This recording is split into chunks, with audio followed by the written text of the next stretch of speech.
आश्रमातील प्रार्थना झाली. सारे सोबती सभोवती गोलाकार बसले होते. श्यामच्या मुखचंद्राकडे सर्वांचे डोळे लागले होते. तो भ्रातृसंग म्हणजे एक अपूर्व दृश्य होते. वाळवंटातील झरा अधिकच सुंदर व पवित्र वाटतो. अंधारात एक किरणाची आशा देतो.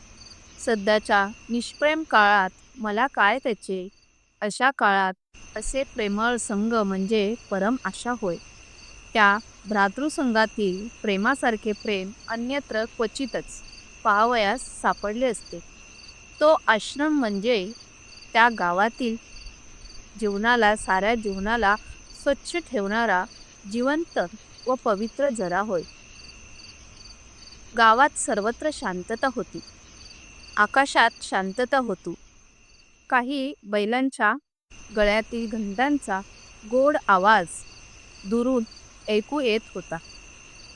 वारा मात्र स्वस्थ नव्हता. तो त्रिभुवन मंदिराला सारखा प्रदक्षिणा घालीत होता. आपली अखंड प्रार्थना गुणगुणत होता. श्यामने सुरुवात केली. माझ्या आईचे माहेर फार श्रीमंत नव्हते, तरी सुखी होते. माहेरी खाण्यापिण्याची तदाद नव्हती. माझ्या आईचे माहेर गावच होते. माझ्या आईचे वडील फार कर्मठ व धर्मनिष्ठ होते. माझी आई सर्व भावंडात मोठी होती. माझ्या आईवर तिच्या आईबापांचे फार प्रेम होते. माझ्या आईला माहेरी कोणी आवडी म्हणत, कोणी बयो म्हणत. आवडी खरेच लहानपणापासून ती सर्वांना आवडत असे. बयो खरेच ती जगाची बयो होती, आई होती. माहेरची गडी माणसे, कांडपिणी.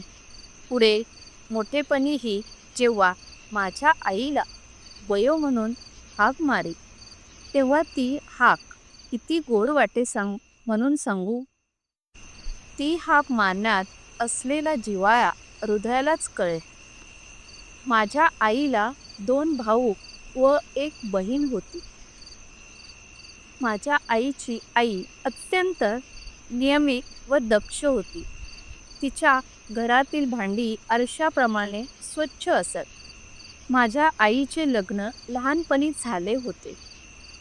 सासर श्रीमंत होते. सासरची मंडळी गावात सरदार म्हणून मानली जात.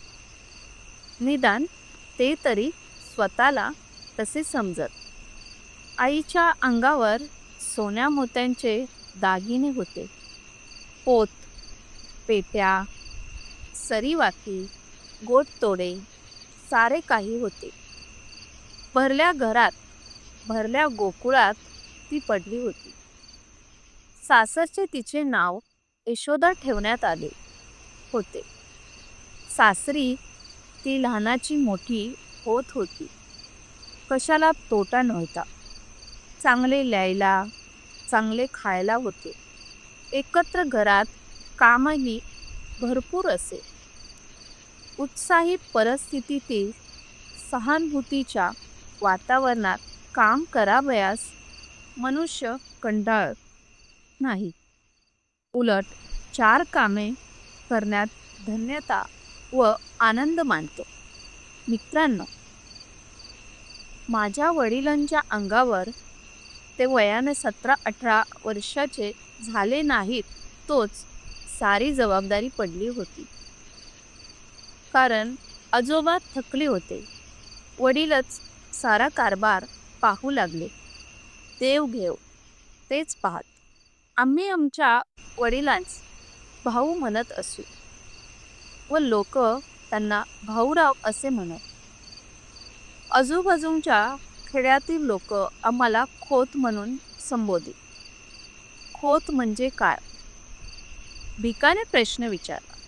श्याम म्हणाला, खोत म्हणजे गावचा भरीव शेतसारा वसूल करून सरकारकडे पाठविणारा बिनपगारी दलाल. त्याला काही मिळत नाही का? रामने विचारले. हो, मिळते तर. सरकारी शेतसाराच्या जवळजवळ चौथा हिस्सा खोताला फायदा असतो. खोत गावातील पिकांची आबाळणी करतो, पिकांचा अंदाज करतो. याला पीक धरणे असे म्हणतात.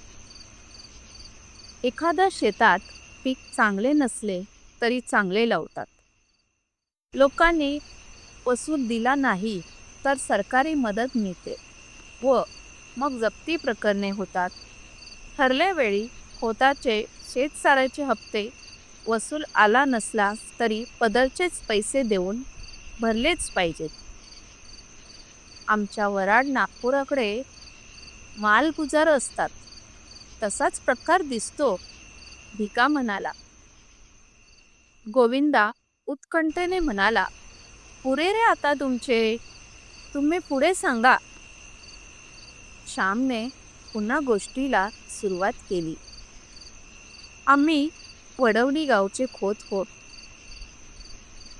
त्या वडवली गावात आमची खूप मोठी बाग होती. तो पाणी लावत असे.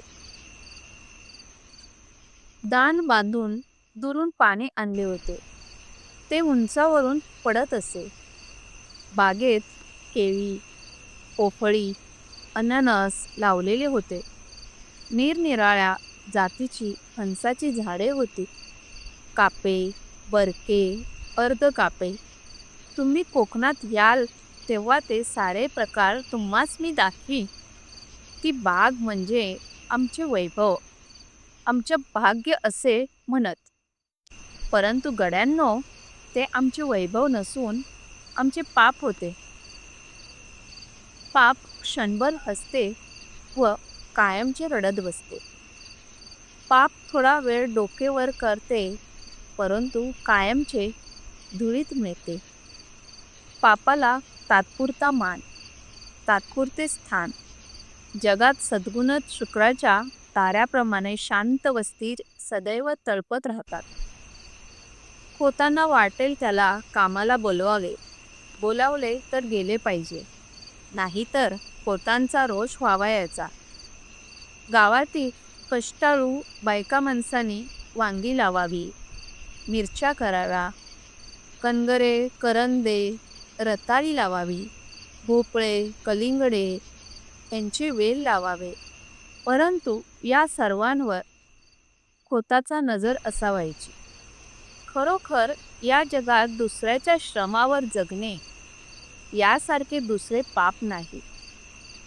दुसऱ्याला राबवून रात्रंदिवस श्रमवून त्यांना तुच्छ मानून आपण गाद्यगिद्यावर लोळावे यासारखा अदम्य अपराध नाही.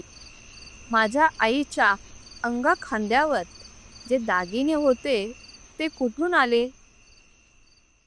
पाणीदार मोत्याची नथ. खेड्यातील गरीब बायकांच्या डोळ्यातील मोत्यासारख्या मुलांच्या अश्रूंची ती बंदेगी होती. त्या गरीब लोकांच्या सोन्यासारख्या मुलांच्या तोंडावरील हास्य व अंगावरील बाळसे आणि तेज हिरावून आणून माझ्या आईला सोन्याचे बोटतोडे करण्यात आले होते. परमेश्वरालाही हे सत्य माझ्या आईला पटवून द्यावयाचे होते. तो माझ्या आईला जागे करणार होता. माझे वडील स्वभावाने दुष्ट होते, अशातला भाग नाही. परंतु पूर्वजांची प्रथा त्यांनी चालू ठेवली. खोतांच्या अवास्तव अधिकाराचा त्यांना अभिमान वाटे. कोणी ऐकले नाही की तर त्यांना वाटे हे कुणबट माजले, कुणब्याला कुणबट म्हणावयाचे व महाराला महारडा म्हणावयाचे, अशी ती पद्धत ठरलेली असे. म्हणताना आपणच माजलो आहोत, सत्तांग झालो आहोत, हे ह्याच्या ध्यानातही येत नसे. वडिलांच्या हातात नवीनच कारभार आलेला, तथापि त्यांना फारसा अनुभव आला नव्हता. खोतपणाच्या तोऱ्यात एखादे वेळेस वाटेल ते बोलून जात व अनेकांची मने दुखावली जात. पूर्वजांची ही पापे होतीच. पाप किंवा पुण्य काही मरत नाही. जगात काही फुकट जात नाही. जे पेराल ते पिके, जे लावाल ते फोपावे, फळे.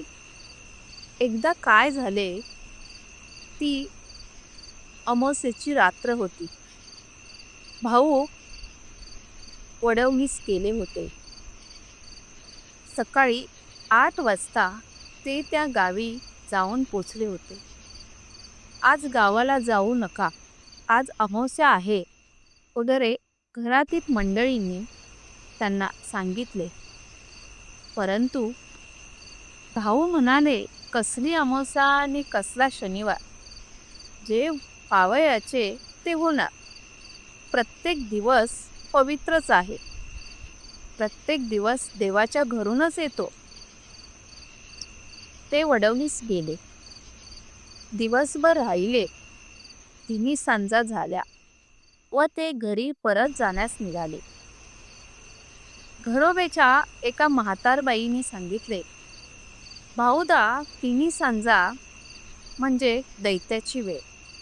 या वेळेत जाऊ नका. त्यातून अमावास्येची काळ रात्र. बाहेर अंधार पडेल. तुम्ही नाल्याजवळ जाल तोच अंधार होईल. येथेच वस्तीला राहा.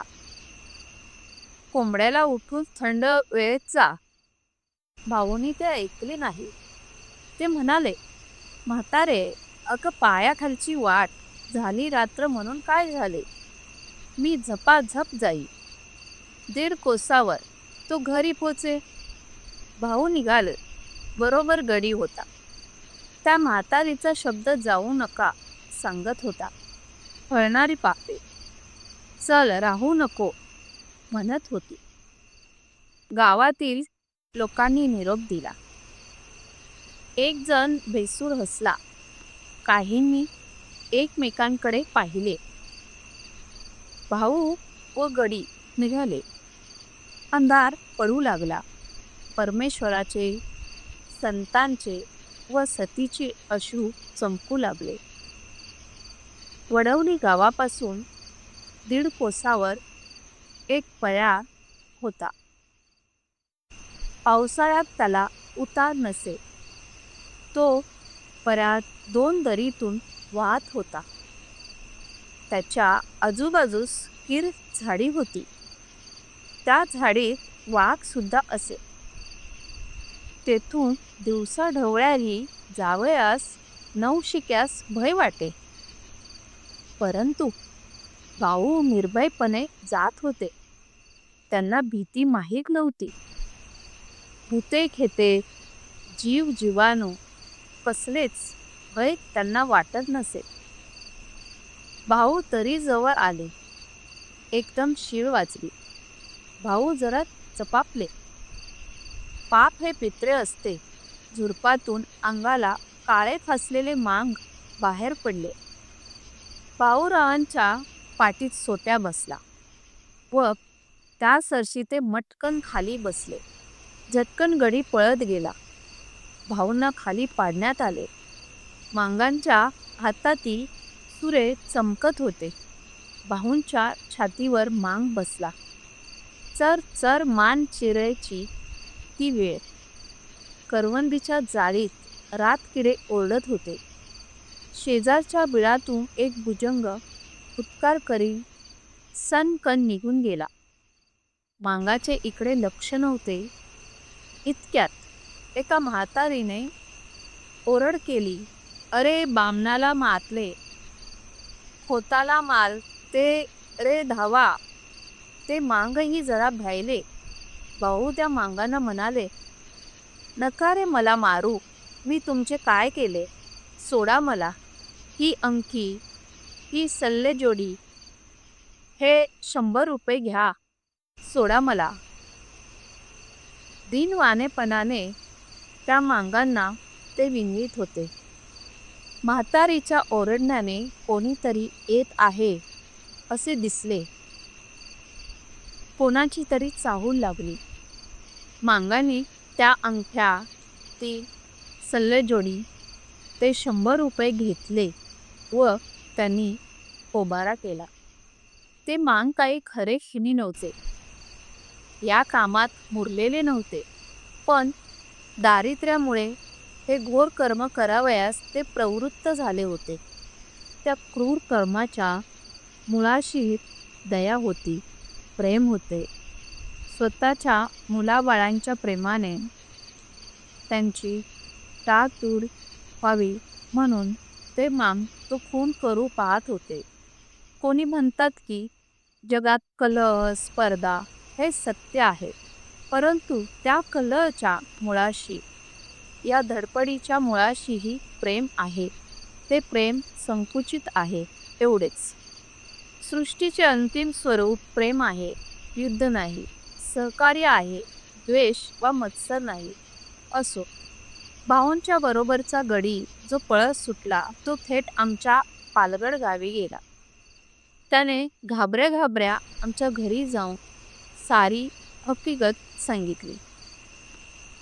आमच्या घरातील व गावातील पुरुष मंडळी लगेच चालून गेली. पालगडला पोलीस ठाणे होते, तेथे वर्दी देण्यात आली. घरात बातमी येताच आकांत झाला. साऱ्यांच्या तोंडचे पाणी पळाले. घरात दिवे लागलेले होते, परंतु साऱ्यांची तोंडे काळवंडली होती. कसचे खाणे न कसचे पिणे, तेथे तर प्राणाशी प्रसंग होता. त्यावेळेस आम्ही कोणी झालेलो नव्हतो. आईला समजू लागले होते. बायकांना लवकर समजू लागते. माझी आई ही सारा कथा आम्हाला सांगे. आम्ही देवाजवळ गेली. आई देवाजवळ गेली. निर्वाणीचा तोच एक सखा देवाजवळ जाऊन आईने पदर पसरला. ती म्हणाली, देवा नारायणा, तुला माझी चिंता, तुला सारी काळजी. आई जगदंबे, तुझी मी मुलगी, मला पदरात घे. माझे भुंकू राख, माझे चुडे अभंग ठेव, माझे सौभाग्य नको. आई, आई, त्यावर कुऱ्हाड नको पाडू देऊ. मी काय करू, कोणते व्रत घेऊ. देवा, माझी करुणा येऊ दे तुला. तू करुणेचा सागर, येऊ दे तो घरी सुखरूप. पाहीन त्यांना डोळे भरून, नांदू तुझ्या आशीर्वादाने सुखाने जन्मभर. मला दुसरे काही नको. नको ते दागिने, नको ती मोठी घरे, कशाला मेली ती खोती. नको मला काही, नको. पती हाच माझा दागिना, तेवढा दे देवा. असे म्हणून आई विमू लागली, रडू लागली. आईने देवाला अडविले, प्रार्थिले, परंतु नुसती प्रार्थना काय कामाची. प्रत्येक गोष्टीतील त्याग पाहिजे, व्रत पाहिजे. माझ्या आईने या रात्री सावित्रीचे व्रत घेतले. मित्रांनो, जीवनाच्या कठीण प्रसंगी धीर द्यावयास भारताच्या इतिहासात कितीतरी दिव्य स्त्री पुरुष रत्ने आहेत. राम आहे, हरिश्चंद्र आहे, सीता आहे, सावित्री आहे. तुम्ही इतिहासात लिहा किंवा लिहू नका, सावित्री अमर आहे. स्त्रियांना सदैव ती धीर देई, मृत्यूशी झगडण्याचे धैर्य देई. मनुष्याचा पवित्र व निर्मळ निश्चय मरणाजवळ झगडण्यासही बळ देत असतो. माझ्या आईचे सौभाग्य आहे, भाऊ खरी आले. त्या वर्षापासून आई सावित्रीचे व्रत करी. दरवर्षी ज्येष्ठी पुनव येण्याच्या आधी 2 दिवस ती उपवासास सुरुवात करी. घेतलेले व्रत कधी सोडता येत नाही. या व्रतात वटपूजा करावयाची असते. आकाशाला कवटाळू पाहणाऱ्या चिरंजीव अक्षय वटाची पूजा करून अक्षय सौभाग्य मिळवावयाचे. वटवृक्षाप्रमाणे फूल वाढो, तो जगाला छाया देतो. आधार देतो. वटवृक्ष उंच वर जाऊन जणू स्वशरीराने देवाच्या पायाला स्पर्श करतो. त्याप्रमाणे कुळालाही वर जाण्याची, उन्नत होण्याची सदैव इच्छा असो. वटवृक्षास अनेक पारंब्या व फांद्या फुटतात. त्याप्रमाणेच कुळविस्तार होतो व कुळाला बळकटी येते. या व अशा शेकडो भावना या वटपूजेने कळत वा नाकळत बायकांच्या जीवनात येत असतील. सावित्री व्रताचे दिवस जवळ येत चालले म्हणजे माझी आई गंभीर होत असे. मी त्यासंबंधीचीच एक आठवण सांगणार आहे. आतापर्यंतची ही प्रस्तावनाच होती. त्यावेळेस मी 8-9 वर्षाचा असेल. सावित्री व्रताला आरंभ होणार होता. माझी आई हिवतापाने आजारी होती. हिवताप सारखा तिच्या पाठीस लागला होता. या व्रतात 3 दिवस वडाला 108 प्रदक्षिणा घालवायच्या असतात. आईला जरा चालले तर घेरी येत होती. आईने श्याम अशी हाक मारली. मी आईजवळ गेलो व विचारले, काय आई, काय होते? पाय का चेपू? आई म्हणाली, पाय नको रे चेपायला, मेले रोज चेपायचे तरी किती? तू सुद्धा कंटाळला असशील हो. पण मी तरी काय करू? आईचे ते करुण शब्द ऐकून मला वाईट वाटले. मी रडू लागलो. आई पुन्हा म्हणाली, श्याम, तू दिवसभर काम करून दमतोस हो, पण उद्यापासून तुला आणखी एक काम 3 दिवस करायला सांगणार आहे. करशील ना तू बाळ? कोणते काम आई? मी कधीतरी नाही म्हटले आहे का? मी म्हटले. आई गहिवरून म्हणाली, नाही, तू कधी सुद्धा नाही म्हणत नाहीस. हे बघ, उद्यापासून वटसावित्रीचे व्रत सुरू होईल. मला वडाला 108 प्रदक्षिणा घालता येणार नाही. मला भोवळ येईल. कशी तरी पारावर तुझा हात धरून जाईन, पूजा करीन, 3 प्रदक्षिणा घालीन. बाकीच्या प्रदक्षिणा तू घाल हो बाळ. असे म्हणून आईने माझा हात आपल्या हातात घेतला. प्रेमळ व करुण अशा दृष्टीने तिने माझ्याकडे पाहिले. आई, माझ्या ग प्रदक्षिणा कशा चालतील? मी विचारले. चालतील हो बाळ, देवाला डोळे आहेत. देव काही मेला नाही, त्याला सारे समजते, कळते. तू म्हणजे मीच नाही का? अरे तू माझ्या पोटचा गोळा, माझाच जणू भाग, माझेच तू रूप. तू प्रदक्षिणा घालशील त्या माझ्याच होती. मी दुबळी, आजारी आहे हे देवाला माहीत आहे. आई म्हणाली, पण मला बायका हसतील. मी नाही जाणार वडावर. शाळेत जाणारी मुले मला बघतील व शाळेत आहा रे बायको असे म्हणून माझी फजिती करतील. मला लाज वाटते. मी नाही जाणार. शिवाय शाळा बुडेल, मास्तर रागवतील. अशा अनेक सबबी मी सांगू लागलो. आईची प्लान मुद्रा खिन्न झाली. ती म्हणाली, श्याम, आईचे काम करावयास कसली रे लाज? हे देवाचे काम. ते करीत असता तुला कोणी हसले तर तेच वेडे ठरतील. देवाचे काम करावयास लाजू नये. पाप करावयास माणसाने लाजावे.